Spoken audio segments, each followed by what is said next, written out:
নাগেশ্বরীতে হস্ত বস্ত্র ও কুটির শিল্প মেলার শুভ উদ্বোধন করা হয়েছে। নাগেশ্বর উপজেলা প্রতিনিধি শাওন আহমেদ লেবুর তথ্যচিত্রে বিস্তারিত।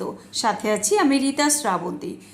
মঙ্গলবার 1 July Nageshwari Dayamayi pilot academy school মাঠে সন্ধ্যা 7:30টায় মেলার শুভ উদ্বোধন করেন নাগেশ্বর উপজেলা বিএনপির আহ্বায়ক ও মেলা কমিটির উপদেষ্টা মণ্ডলীর অন্যতম সদস্য অধ্যাপক গোলাম রসুল রাজা।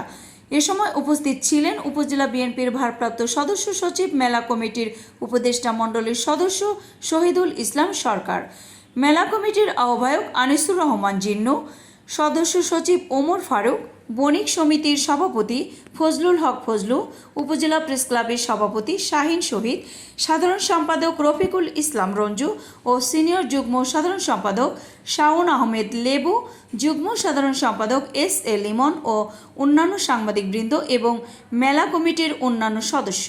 মেলায় বিভিন্ন স্বাস্থ্য বিষয়ক সেবা, পণ্য এবং বাণিজ্য বিষয়ক স্টল রয়েছে। এছাড়া মেলায় সাংস্কৃতিক অনুষ্ঠান ও বিনোদনের ব্যবস্থা রাখা হয়েছে। উদ্বোধন শেষে সমাপনী বক্তব্য রাখেন উপজেলা বিএনপির আহ্বায়ক ও মেলা কমিটির উপদেষ্টা মণ্ডলীর অন্যতম সদস্য অধ্যাপক গোলাম রসুল রাজা।